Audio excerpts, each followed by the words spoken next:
আমি আজ অত্যন্ত আনন্দ ও গর্ব কৃতজ্ঞতার সঙ্গে এই মঞ্চে উপস্থিত হয়েছি।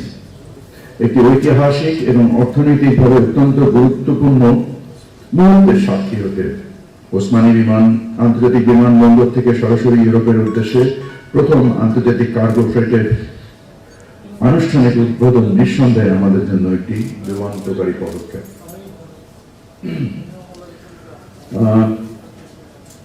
In fact, I would say that I take this opportunity to express my sincere gratitude and my gratefulness to all the stakeholders যারা এটাকে ফ্যাসিলিটেট করার জন্য কাজ করেছেন। বাংলাদেশ বেসামরিক বিমান চলাচল কর্তৃপক্ষ,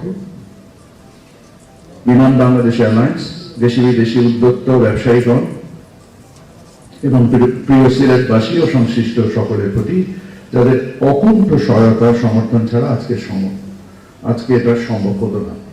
At the same time, আমি আপনাদের কাছে ক্ষমা চেয়ে নিচ্ছি যে আমাদের অনুষ্ঠান দেরি হওয়ার জন্য। আমি নামার পরে আমরা কার্গো ভিলেজ পরিদর্শনে যাই, সাবসিকুয়েন্টলি নতুন টার্মিনাল ভবন পরিদর্শনে যাই এবং এই টার্মিনাল ভবন পরিদর্শনের সাথে সংশ্লিষ্ট যে ডিজাইন ইস্যুসগুলো ছিল এটা নিয়ে আমরা পিডির সাথে একটা মিটিং করি। So back to back meeting থাকার কারণে আমাদের এখানে আসতে দেরি হয়েছে, এই জন্য আপনাদের দীর্ঘক্ষণ অপেক্ষা করতে হয়েছে, তার জন্য আমি ব্যক্তিগতভাবে ক্ষমা প্রার্থী।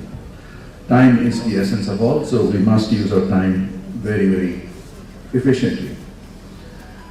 আপনারা সকলে জানেন যে যখন আমাদের ট্রান্সশিপমেন্ট বন্ধ হয়ে গেল, প্রধান উপদেষ্টা মহোদয় আমাকে ডাকলেন রাতের বেলা, and then he was asking me to give him the stock of the situation. So I was the commerce advisor এবং আমি আমার যারা অংশীজন ছিলেন, আমি বিমানের এমডি সাহেব, আমাদের ইপিবির ভাইস চেয়ারম্যান সাহেব এবং ইন্ডিটেক্সের মিস্টার হাবিয়ার এবং আরো অনেকের সাথে আমরা বসে মিটিং করে কিছু বিষয়াদি নিয়ে আমি প্রধান উপদেষ্টার সাথে আলোচনা করলে উনি কিছু বিশেষ দিক নির্দেশনা দেন এবং আমি ওনাকে আশ্বস্ত করি যে ইনশাআল্লাহ আমরা শুধু আমাদের যে কস্ট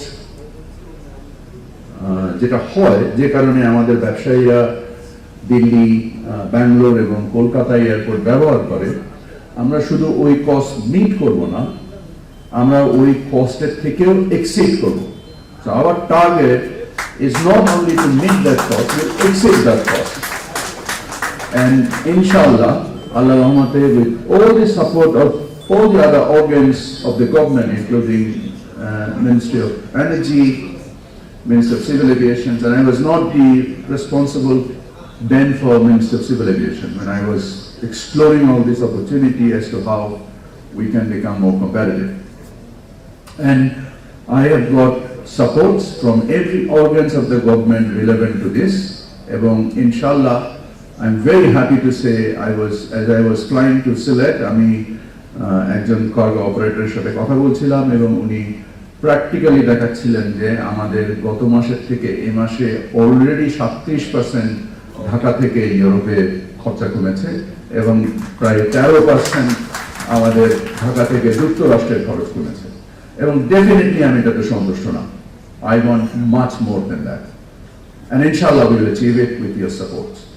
আমি কৃতজ্ঞতা জানাই আমাদের মেক্সিকোর মাননীয় রাষ্ট্রদূতের কাছে, কারণ উনি আজকে যে ফ্রেটার প্লেনটা এখান থেকে যাবে এটা একটা মেক্সিকান ওন কোম্পানি, এটাকে ফ্যাসিলিটেশনের জন্য ওনার ব্যক্তিগত উদ্যোগ, উৎসাহ, আগ্রহ, এই যে সামগ্রিকভাবে যে আমরা একত্রে কাজ করলে আমরা যে এত দ্রুত একটা এত বড় সমস্যার সমাধান করতে পেরেছি, এটা একমাত্র কারণ হচ্ছে আমরা সকলে মিলে একত্রে কাজ করেছি।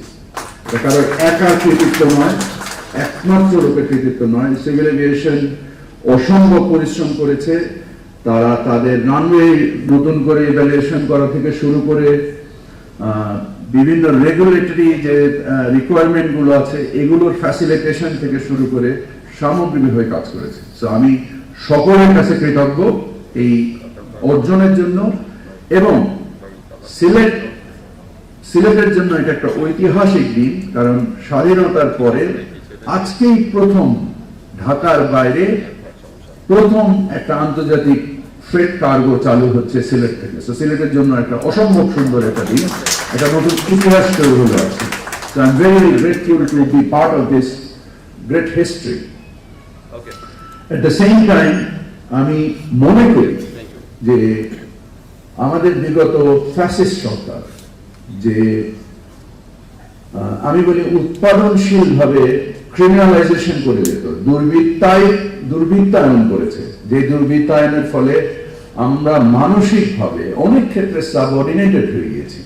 আমাদের চিন্তার জগৎ, চেতনার জগৎ, সকল কিছুতেই আমরা একটা সাবঅর্ডিনেটেড চিন্তা ভাবনার মধ্যে এসেছি, যার ফলে আমাদের নিজস্ব সৃষ্টিশীলতা, আমাদের কার্যক্ষমতা, আমরা এই যে সামগ্রিকভাবে একত্রিত হয়ে এটা যে অর্জন করতে পারলাম, যে একটা ট্রান্সশিপমেন্ট বন্ধ হয়ে যাওয়ার পরে আমাদের যে শুধু সক্ষমতা বৃদ্ধি না, আমাদের কম্প্যারেটিভনেস যে আমরা বাড়িয়েছি।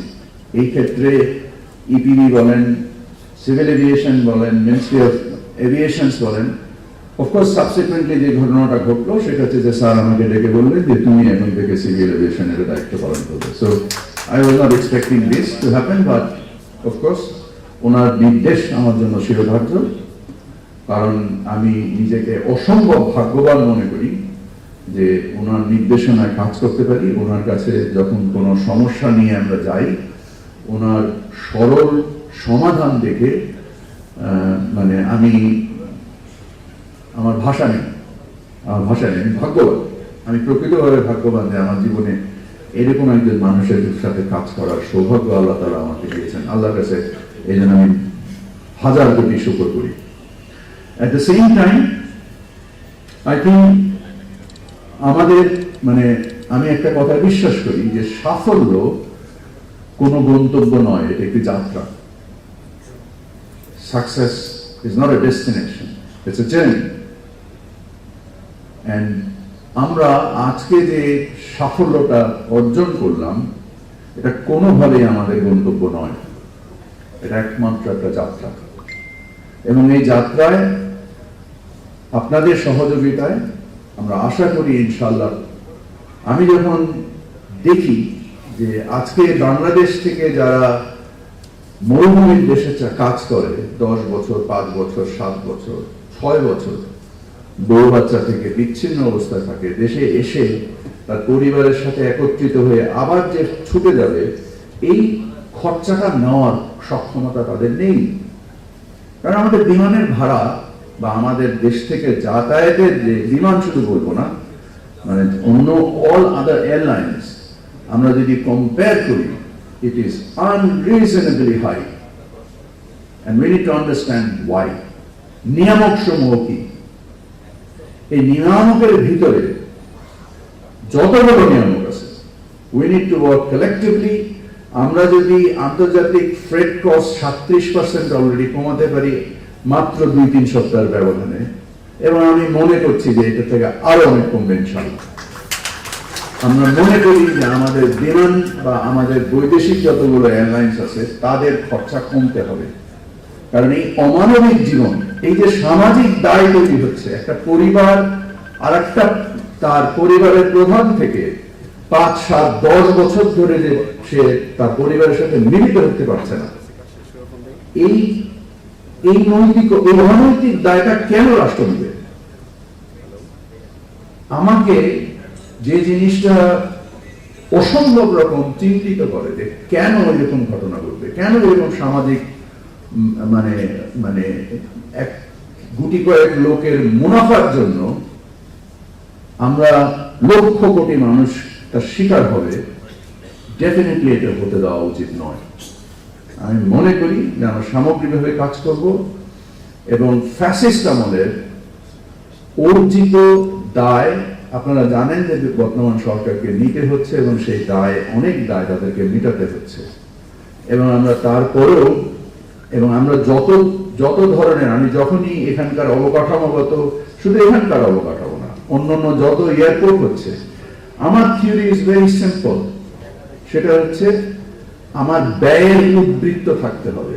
যদি আমি এমন কোন ব্যয় করতে রাজি না যে ব্যয় উদ্বৃত্ত তৈরি করতে পারে না, কারণ যদি উদ্বৃত্ত তৈরি করতে না পারে, সে ব্যয় একমাত্র জিনিস যেটা তৈরি করবে সেটা হচ্ছে দায়, এবং এই দায় আমাদের সন্তানদের উপরে যে পড়বে। কেন আমরা সেটাই নিব?